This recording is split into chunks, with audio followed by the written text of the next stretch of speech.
무엇이든지 앞뒤가 맞지 않으면 우리는 수긍하기 힘듭니다. 앞에서 말하는 것과 뒤에서 말하는 것이 틀리면 우리는 잘 귀담아 들으려 하지 않습니다. 오늘의 설교 제목이 고난이 사랑이 되다입니다. 앞에서는 고난을 말하고 뒤에서는 사랑을 말합니다.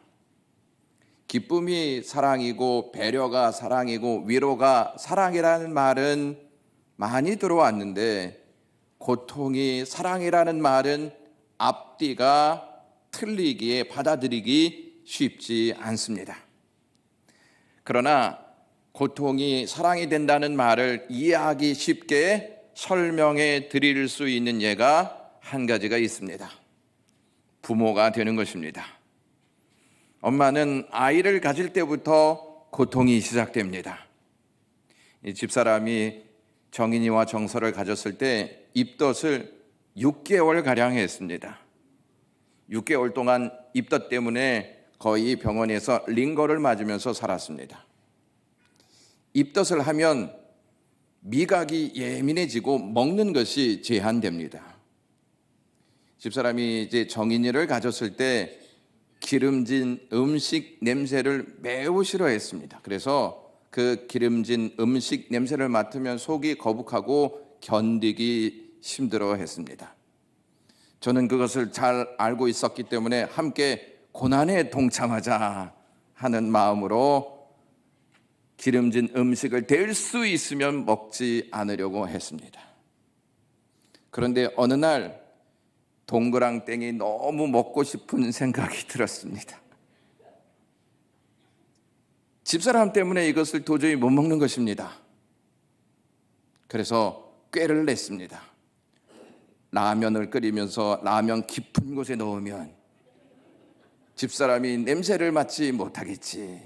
그래서 라면이 막 끓고 있는데 몰래 동그랑땡을 깊숙이 넣었습니다.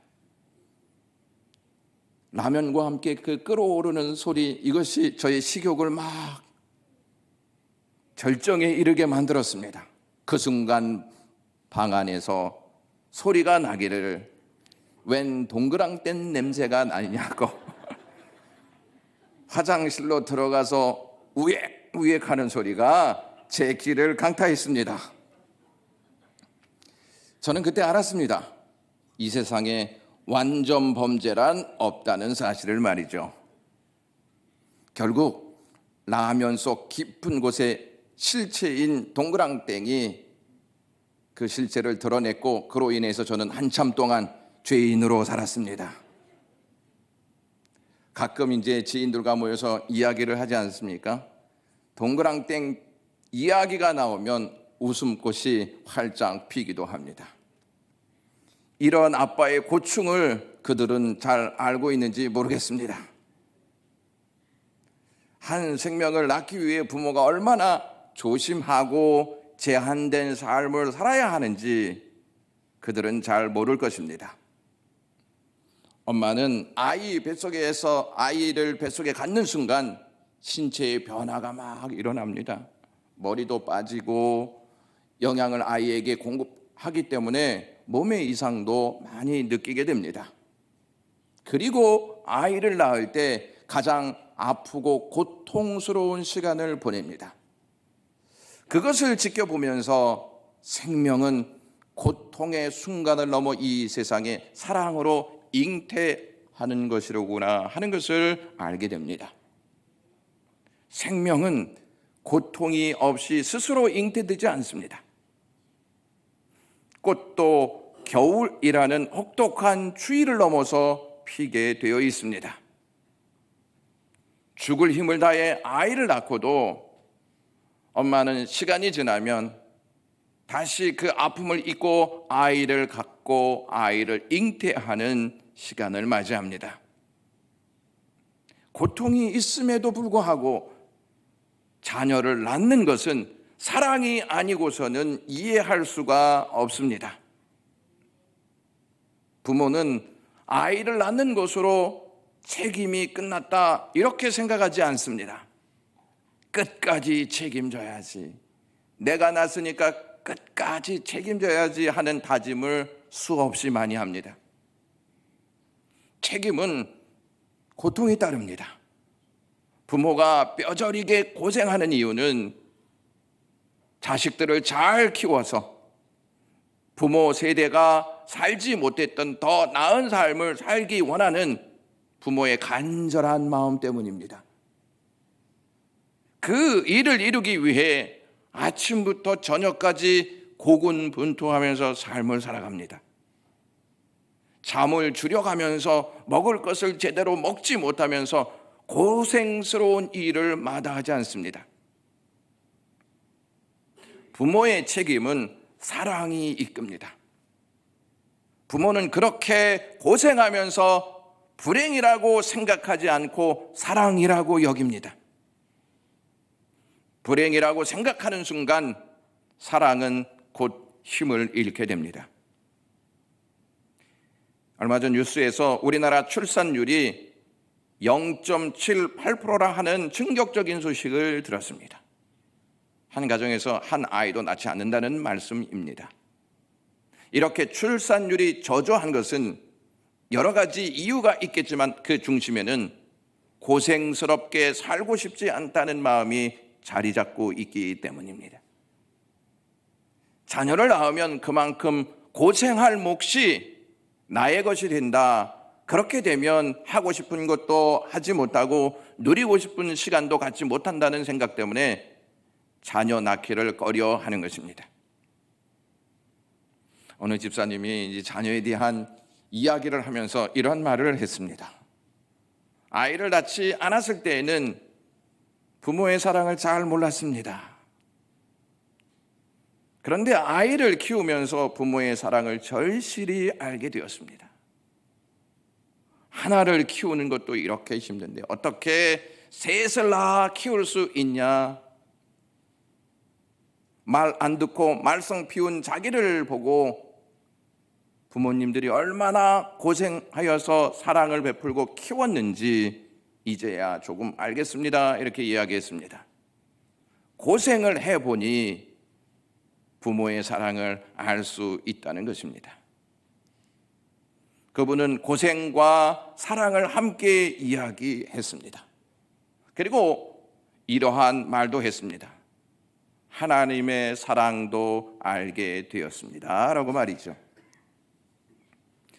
오늘 본문에서 바울은 하나님의 사랑을 전하면서 21절에 나를 사랑하사 나를 위하여 자기를 버리신 하나님의 아들이라고 언급합니다. 하나님의 사랑은 우리를 위한 것이라고 바울이 말씀하면서 우리를 위한다는 것은 하나님의 사랑이 우리를 향하고 있다는 뜻입니다. 사랑하면 사랑의 대상을 향해서 감정과 이성과 의지가 표출됩니다. 사랑은 사랑하는 상대를 생각하고 그쪽으로 몸이 움직입니다.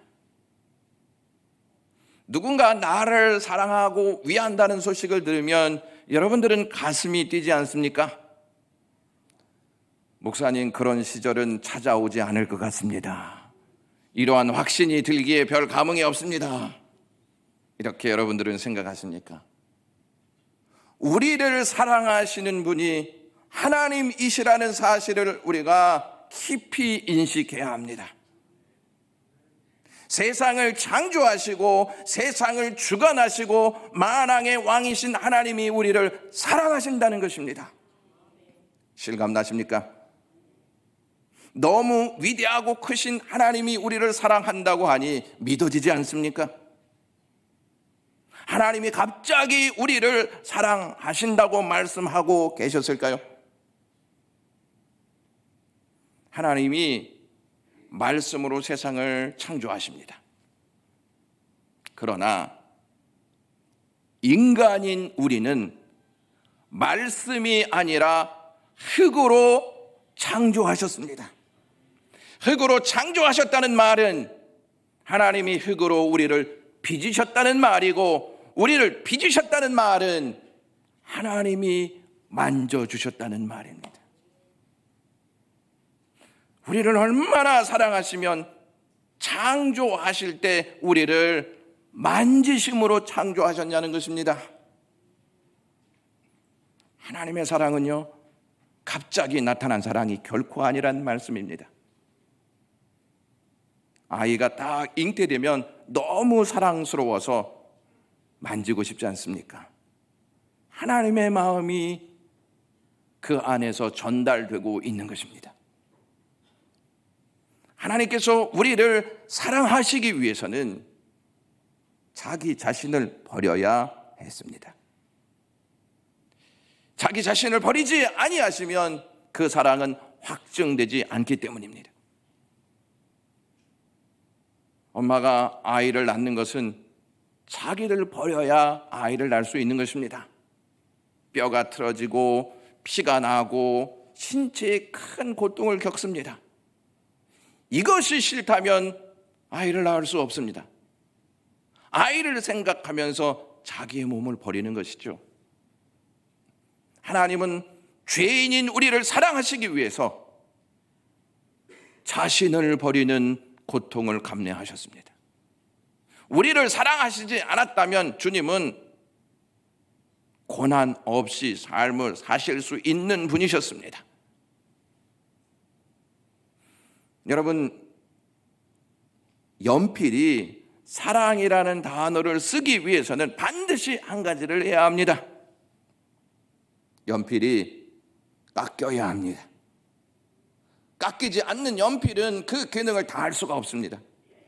따라서 깎이지 않고 보관용으로 책상 위에 있는 연필보다 깎여 쓰임받는 연필이 훨씬 가치가 높습니다. 연필은 깎여야 날카로워지고 그 심이 날카로워져야 사랑이라는 단어를 쓸 수가 있습니다. 깎이는 것은 몸이 깎인다는 뜻입니다. 고통 없이 연필은 사랑을 쓸 수 없습니다. 또한 연필에 붙어있는 지우개도 마찬가지입니다. 깎인 연필이 글을 쓰다가 잘못 쓰면 지우개는 자기 몸을 희생하여서 잘못된 글을 지웁니다. 연필이 깎여 사용되지 않으면 지우개 역시 사용될 수가 없습니다.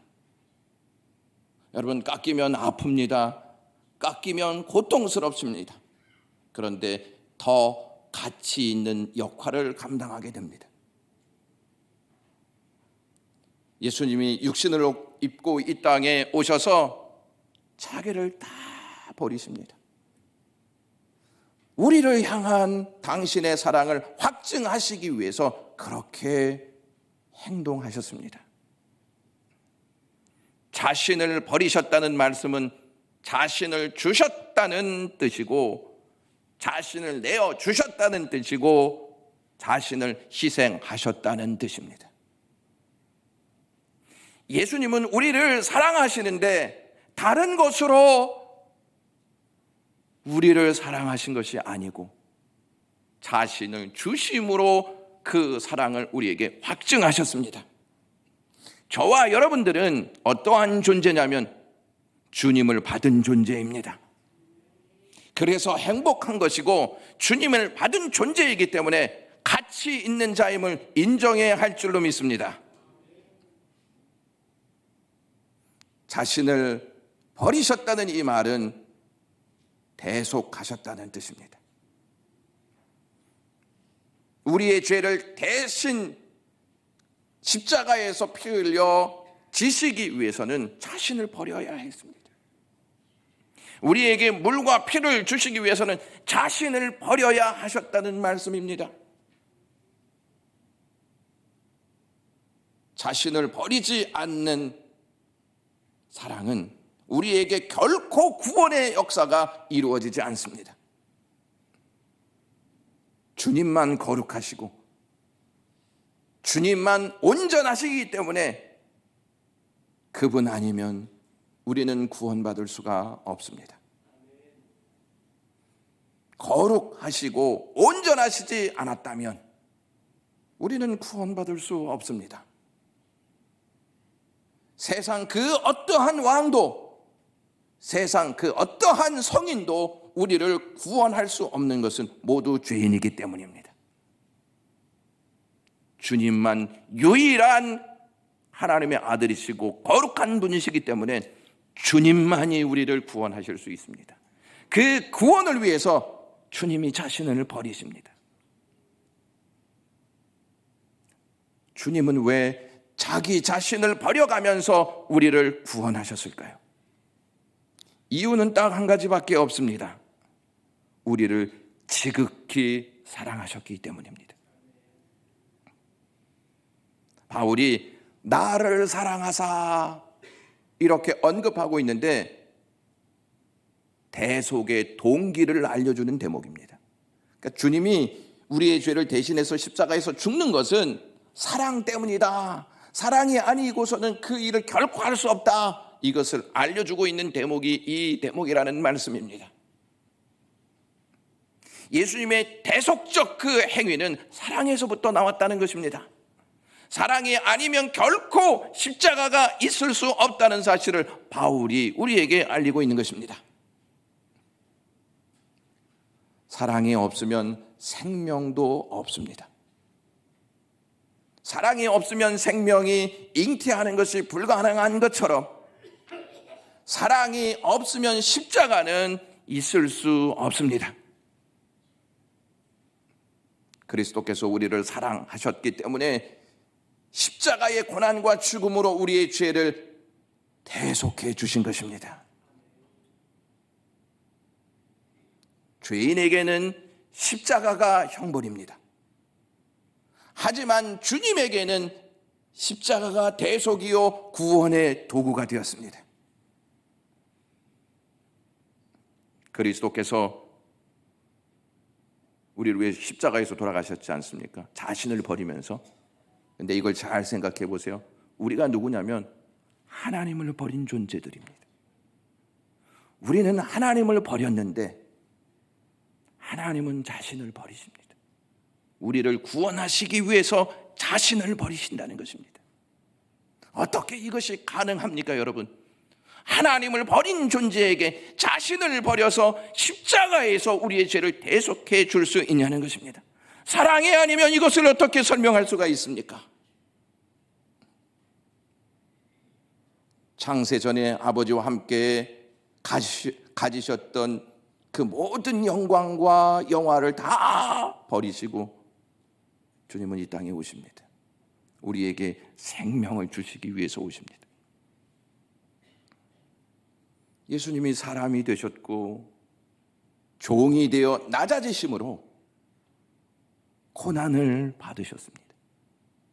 물과 피를 다 쏟으시고 죽으심으로써 자신을 버리시고 자신을 다 우리에게 주셨습니다. 우리의 구원을 위하여 하나님께 제물로 자신을 드리셨습니다. 이것이 복음의 핵심입니다. 다음 주 주일에 저희가 성찬식을 하는데요, 떡과 잔을 함께 나눌 것입니다. 성찬식의 떡과 잔은 그리스도께서 어떻게 자신을 다 드리셨는지, 그리고 어떻게 자신을 우리에게 내어주셨는지를 잘 보여주는 예식입니다. 여러분, 한 주 동안 기도하시면서 4년 동안 하지 못하였던 이 성찬식이 우리에게는 뜨거운 은혜로 다가올 수 있게 해주시고 주님을 깊이 느낄 수 있는 역사적인 시간이 되게 하시옵소서. 이렇게 기도하시고 준비하여 오셔서 성찬 예식에 참석해 주시기를 간절히 소망합니다. 바울이 지금 십자가의 이야기를 하면서 나라는 표현을 쓰고 있습니다.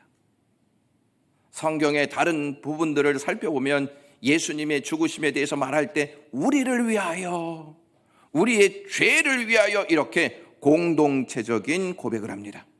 그런데 여기서는 특별히 공동체가 아니라 개인으로서 나를 사랑하사 나를 위하여라고 고백하고 있습니다. 이것은 지금 사도 바울이 직접 경험한 자신의 고백을 하고 있는 것입니다. 이는 예수님의 죽음이 바로 나를 위한 죽음이라는 사실을 고백하고 있습니다. 마치 다른 사람의 이야기처럼 2000년 전에 예수라는 사람이 죽었다 하더라, 이것이 아니라 예수님이 십자가에서 바로 나를 위하여 죽으셨다, 이것을 고백하는 것입니다. 이것이 십자가의 의미이고 이것이 우리에게 주는 복음의 역사입니다. 한 걸음 더 나아가 바울은 2000년 전에 예수님께서 홀로 죽으신 것이 아니고 나도 함께 죽었다는 사실을 알립니다. 내가 죽어야 할 그 자리에서 예수님이 손과 발에 못 박혀 돌아가셨는데 그 죽으신 사건 속에 나도 동일하게 손과 발에 못 박혀 죽었다고 고백하는 것이 내가 그리스도와 함께 십자가에 못 박혔나니, 이러한 바울의 고백이 그 의미를 우리에게 주고 있습니다. 바울의 고백은 2000년 전에 동떨어진 그분만의 역사가 십자가의 역사가 아니고 나의 사건으로, 나의 삶의 역사로 찾아온 능력의 역사다 하는 것을 이 바울이 알려주고 있습니다. 그리스도의 죽음이 나의 죽음이 될 때 내 안에 있던 모든 저주가 끝이 나고 구원이 나에게 임하게 된다는 말씀입니다. 그래서 바울은 내가 그리스도와 함께 십자가에 못 박혔다, 이러한 대단한 고백을 하고 있는 것입니다. 내가 그리스도와 함께 십자가에 못 박혔다는 이 문장을 보면 2000년 전에 있었던 과거의 일로 제시하지 않고 원문을 보면 현재 진행형으로 되어 있습니다. 현재 완료형으로 되어 있습니다. 지금까지 죽어 있는 것입니다. 그때 죽은 것으로 끝나지 않고 지금도 죽어 있는 것입니다. 2000년 전에 주님이 갈보리 십자가에 못 박혀 죽었을 때 우리도 거기에 있었다는 것입니다. 주님이 죽으심으로 나도 죽었습니다. 그리고 현재도 죽어 있습니다. 그리스도의 십자가 그 죽음으로 내가 믿음 안에서 주님과 함께 됐다는 말씀입니다. 나도 십자가에 죽었습니다. 이를 가르쳐서 동일시라고 말합니다. 동일시됐다. 내가 그리스도와 함께 십자가에서 죽을 때 새로운 역사가 일어났다는 말씀입니다. 내가 십자가에서 죽었다는 말씀은 기적이라는 말씀입니다. 내가 거기에 있지도 않은데 그리스도 때문에 내가 거기에 있는 실체가 되었다고 바울이 고백하고 있습니다. 그리스도와 함께 죽을 때 이제 내가 사는 것이 아니라 그리스도께서 내 안에 사십니다. 이것을 고백하고 있습니다. 여기에서 살다라는 이 동사가 현재형으로 되어 있다는 것에 주목하셔야 합니다. 우리가 계속 죽으면 내가 사는 것이 아니라 그리스도께서 사는 것이다, 이러한 뜻입니다. 내가 십자가에 못 박혀 죽은 것이 끝이 아닙니다. 예수 그리스도와 함께 내가 죽음으로써 내 안에 그리스도가 사시는 것입니다. 저와 여러분들 안에 그리스도가 사신다는 것이 얼마나 큰 축복입니까? 죄로움을 들어있는 나에게, 가장 연약한 나에게, 날마다 변질되어 삶을 살아가고 있는 나에게 그리스도께서 내 안에 있기로 작정하신 것입니다. 그 이유는 딱 한 가지밖에 없습니다. 나를 사랑하시기 때문입니다. 그분의 죽으신 사건, 동일하게 나도 그리스도와 함께 죽었을 때 내가 가지고 있던 거대한 죄의 쓰레기가 깨끗이 처리되었습니다. 십자가를 통하여서 그 문제가 해결됐습니다. 그래서 그분이 죽을 때 나도 함께 죽었다는 이 고백이 나를 구원으로 이끄는 능력이 되었다는 사실입니다. 내가 그리스도와 함께 못 박히는 순간 과거의 내가 아닌 새로운 나로 태어났다는 말씀입니다. 바울은 고린도 후서 5장 17절에 이렇게 말씀합니다. 그런즉 누구든지 그리스도 안에 있으면 새로운 피조물이라. 이전 것은 지나갔으니 보라 새 것이 되었도다. 십자가 없이 사랑을 확인할 수 없고 사랑 없이 십자가를 보아서는 안 됩니다. 어머니의 잉태 없이 생명이 이 세상에 나올 수 없듯이 말입니다. 우리는 십자가를 보면서 주님의 사랑을 계속 보아야 합니다. 주님의 사랑을 십자가가 아닌 다른 것에서 찾기 시작하면 우리는 반드시 문제가 생기고 만족하지 못합니다. 많은 그리스도인들이 십자가 이외에서 다른 것을 찾으려고 몸부림치고 있습니다. 십자가 외에 다른 어디에서 주님의 사랑을 찾고 있다면 잘못된 선택을 하신 것입니다. 배를 수확하려면 배나무에서 해야지, 사과나무에서 배를 수확하려고 한다면 그것은 가장 어리석은 짓입니다. 주님의 사랑을 확인하려면 십자가에서 해야 합니다. 우리 주님은 십자가에서 그 사랑을 다 보여주셨기 때문입니다.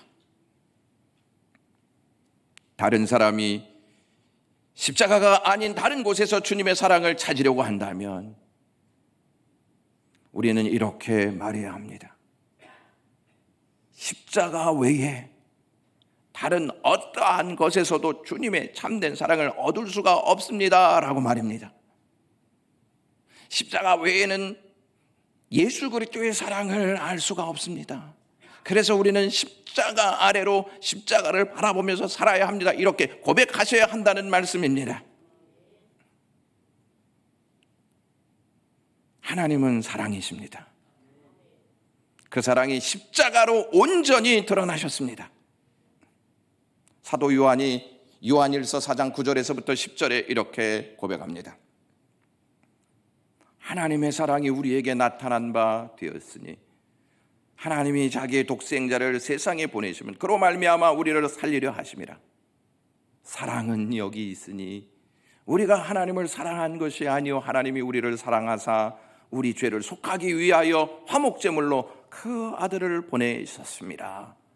이렇게 표현합니다. 여기서 화목제물은 십자가 사건을 말합니다.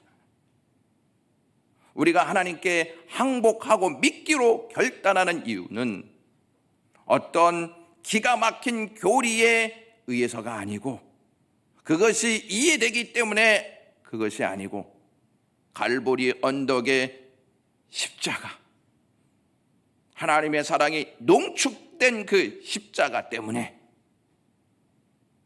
우리가 그리스도 앞에 진정한 믿음을 드릴 수 있다는 것입니다. 오늘 본문 하반절에 보면 믿는다라고 하는 단어가 딱 나옵니다. 하나님의 사랑이 먼저이고요, 그 다음에 믿음이라는 것입니다.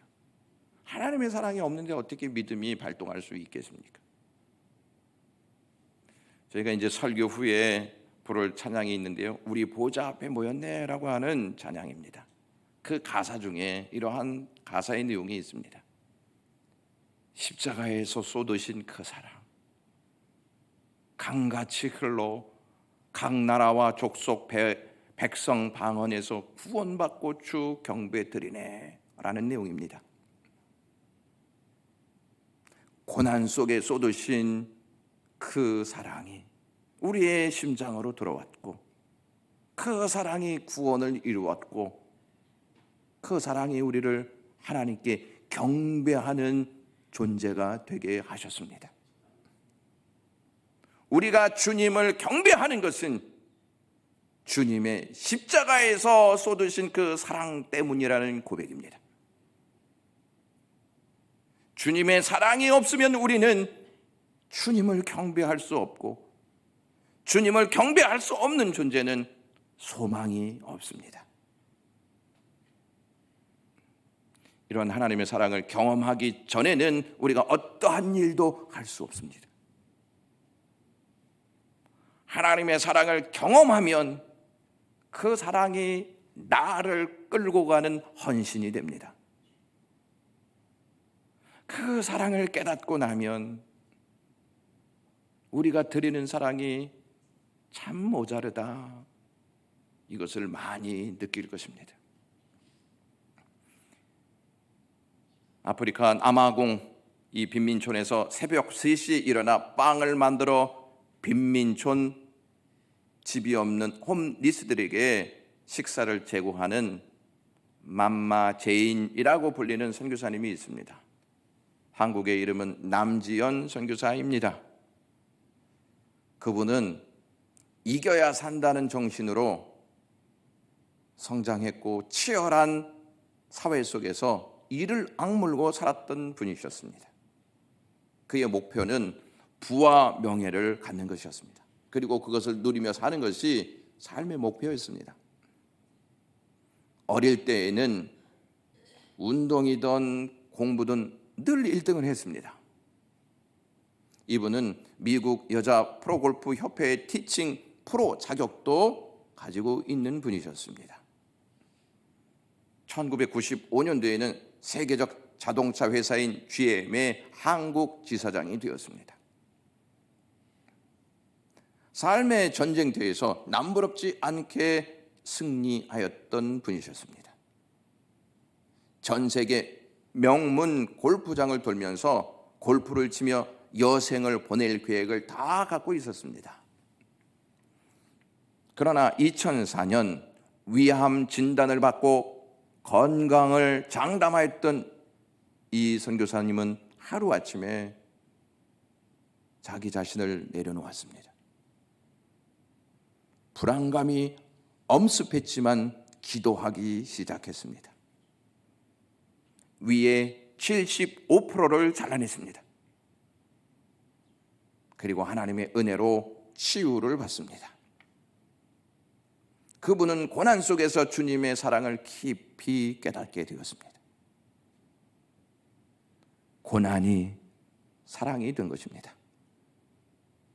다른 말로 하면 고난 없이 사랑의 진가를 알기란 쉽지 않다는 뜻입니다. 더더욱 그리스도의 사랑은 고난 없이 그 깊은 뜻을 알 수가 없습니다.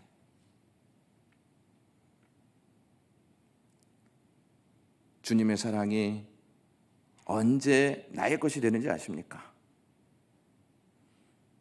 주님의 사랑은 내가 믿을 때 내 것이 됩니다. 믿지 아니하면 사랑의 효력은 결코 없습니다. 주님의 사랑을 믿으면 반드시 고난 속에서도 사랑으로 반응하게 될 것입니다. 사랑으로 고난을 감당하면 열매를 맺지만 사랑 없이 고난 속에 있으면 불행해집니다. 사랑하는 영광교회 가족 여러분, 저와 여러분들이 앞뒤가 맞는 인생이라고 해서 우리를 사랑하시고 구원하신 것이 아닙니다. 앞뒤가 전혀 맞지 않습니다. 오늘도 틀리고 내일도 틀릴 것입니다. 그런데 하나님의 사랑은 너무 커서 우리를 품으셨습니다. 고난 없이는 우리를 구원하실 수 없다는 사실을 알고 고난을 선택하셨습니다. 나 없으면 고난도 없으실 그 하나님. 그런데 고난을 선택하셔서 우리에게 사랑을 베푸셨습니다. 사랑하는 영광교회 가족 여러분, 이것 가지고 삶을 사셔야 하지 않겠습니까? 기도하겠습니다. 하나님 고맙습니다. 우리가 무엇이간데 이러한 깊은 사랑을 주시는지, 하나님을 버리시면서까지 우리에게 이 사랑을 주시는지 잘 이해가 되지 않습니다. 하지만 주님께서 주신 이 사랑을 깊이 묵상할수록 이것이 우리의 마음속에서 뜨겁게 일어납니다. 이 사랑 가지고 이 고난 많은 세상을 이겨나갈 수 있는 영광의 모든 가족들이 되게 하옵소서. 예수 그리스도의 이름으로 기도드리옵나이다. 아멘.